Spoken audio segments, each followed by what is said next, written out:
आज आपण बघणार आहे A to Z ॲनिमल्सची नावाने. इथे तुम्हाला त्याचे पिक्चर्स पण दिसणार. तर चला स्टार्ट करूया. A फॉर येतो अँटेलोप, हा खूप स्पीडने धावतो. B फॉर येतो बियर म्हणजेच की भालू, आणि हा थंडीच्या वेळेस झोपून जातो 1 महिन्यासाठी, म्हणजे या बिना खाण्याचं 1 महिन्यासाठी झोपतो. C फॉर येतो कॅमल, हा त्याच्या चमडीच्या पाठी पाणी हे ठेवतो, म्हणजे की डेझर्टमध्ये जेव्हा गरमी लागेल तेव्हा तो पाणी पिऊ शकतो तिथून. D फॉर येतो डॉल्फिन, हा ॲनिमल खूपच जास्त हुशार असतो.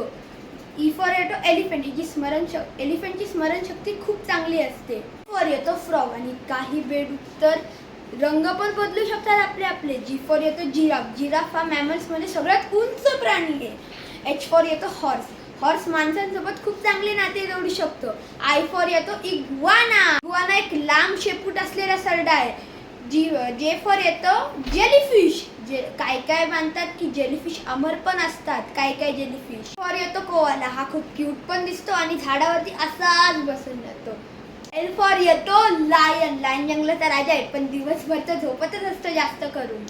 M फॉर येतो मंकी हा खूपच जास्त तुम्हाला माहिती आहे की किती तो खोड्या काढतो आणि उड्या किती मारत असतो. N फॉर येतो नारवाल, हा एक शिंगाचा एक पाण्यामध्ये राहणारा प्राणी आहे. O फॉर येतो औल, हा रात्रीचा जागत असतो आणि दिवसाचा झोपत असतो. ह्याची मान 270 डिग्री घुमू शकते. P फॉर येतो क्यूटचा पांडा, तो खूप जास्त बांबू खातो.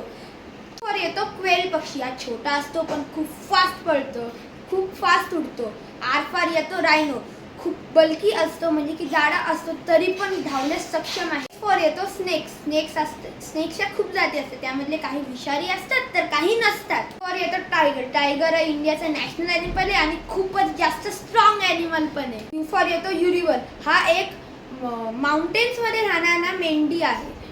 V फॉर येतो वल्चर जे पाणी मरून जातात, म्हणजे की समजा टायगर किंवा लायन जे खातात प्राणी, ते जे राहून जातं त्यांच्यामधून ते वल्चर खातं आणि निसर्गाला साफ ठेवतो. W फॉर येतो वॉलरस, तुम्ही बघितलं असेल की आता या पिक्चरमध्ये तुम्ही बघू शकता असे दात आलेत आणि खूपच जास्त जाडा म्हणजे बल्की आहे.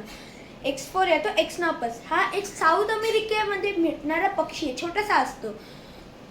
Y फॉर येतो याक, हा एक बोलू शकतात की थंडीतला बैल आहे. थंडी जिथे काश्मीर सारख्या रिजनमध्ये तो बैल असतो.